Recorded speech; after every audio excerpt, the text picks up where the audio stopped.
Please welcome rising star, actress Kristen Stewart.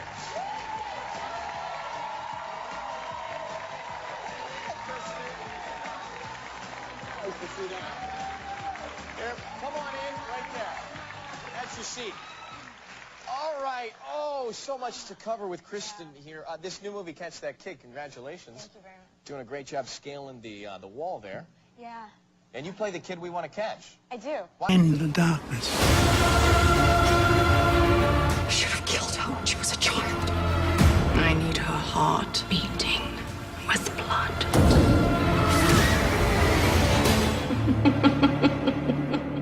Well, I think everybody knows that she's good. I think everybody knows that her basic characteristic is that she's very compassionate and that she cares about people and sort of that she's like ultimately selfless. And she's got this connection to the earth and to the animals. I think probably the first thing I think... Why do we want to catch that kid? My dad is paralyzed, and so, that's not, well, in the movie, my dad's paralyzed. Because her dad also works here. He's right there. That's her dad. It's her real dad. Yeah. I love that. That's good. All right. So in the movie, your dad is paralyzed. Right, because we have a really close relationship, and we're both climbers, and then he has a major accident, and basically me and my friends rob a bank to get the money for the operation.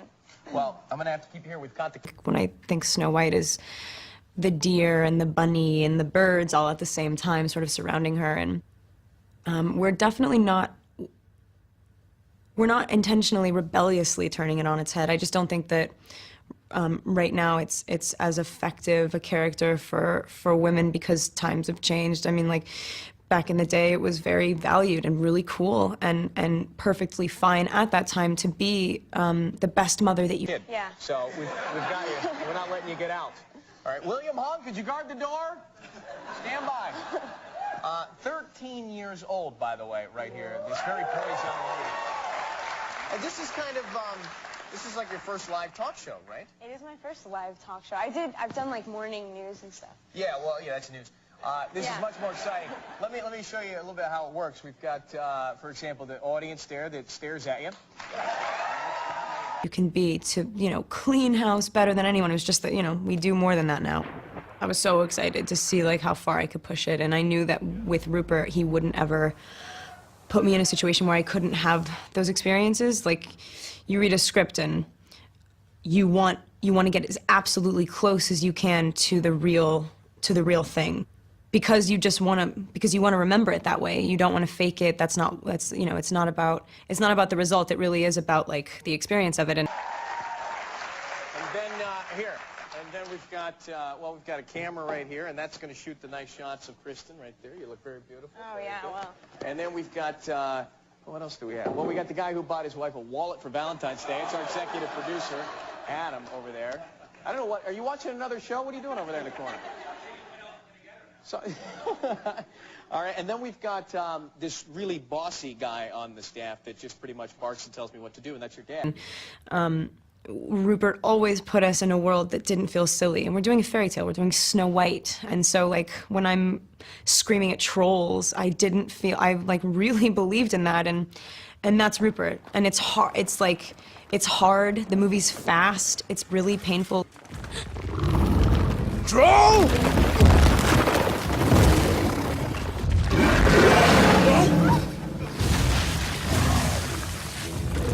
John Stewart, he's the stage manager. So I kind of know what it feels like now to be one of his kids, because he's always telling me where to go and when to do it, you know? Yeah, he does that. But we love him for it. You've never taken an acting class and all this is happening? Is that true? Yeah, no, I've never taken an acting class. So how do you know how to do it? I don't know. I just, to you, huh? basically, I don't know, I just kind of, my biggest thing is trying to be natural. You know, I'm not a... I try about each other, and it gives you like this really great sense of community. Like, I want to join the cause, like, and it's also really sad to watch people, whole characters who you think of as just complete archetypes, never really be allowed to be individuals, because there are more important elements to the story right now. You're at war. It's moving too fast. Every time you think someone's going to make a connection, and they just sort of pass each other in the night, and it's like, what could have happened? It's like destiny's not at all. Not to overdo it. Oh, yeah, you can tell I follow the same program. Right, of course. Try to keep it subtle. Thanks for watching. And what do you think your big break was? This is all happening pretty quickly for you. It did. Well, my first big movie was Panic Room. Yeah. Yeah. Remember, the burglars were coming, trapped in the room?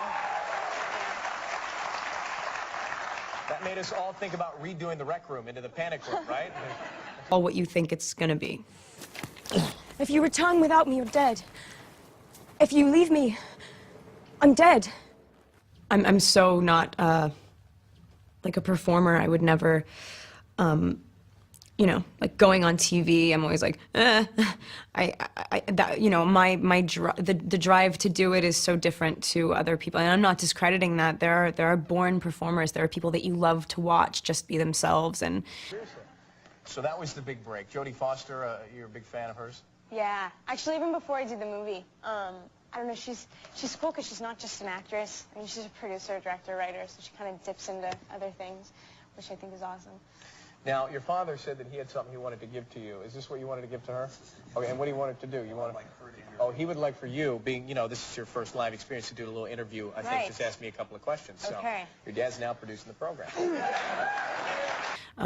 I like to be a little bit more in control. I like to make something. And I mean, I've grown up in the business. My parents do it. They're crew, and I've really just loved the movies my whole life. I've totally and completely glorified it. I think they're really important. I think you can do so much personally and for other people. Like, even if nobody saw Snow White, the experience of it has given me so much. And I think I want to do that forever. I want to make movies. I'm like obsessed with it.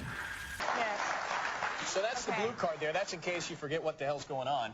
You know, you have that always down here. Right. Yeah. So pick whatever you like on that. Yeah, what do you think? Okay. I haven't seen these yet, so let's bear with me. Right on. Okay, so tell me about your girlfriend. She's actually quite great. I really, oh God. I have to tell you that, you know, for a long time It's not like arbitrarily sinister. It's you know, it's so beautiful when it lightens up. I think that the enchantment of Snow White, all of that is, it's better than I've ever imagined Snow White. The whole movie is about balance. The whole movie is about knowing that, like, pure good and pure evil, just they don't, you know, it doesn't exist. Those lines are blurred, and I think there's a general truth that everyone does care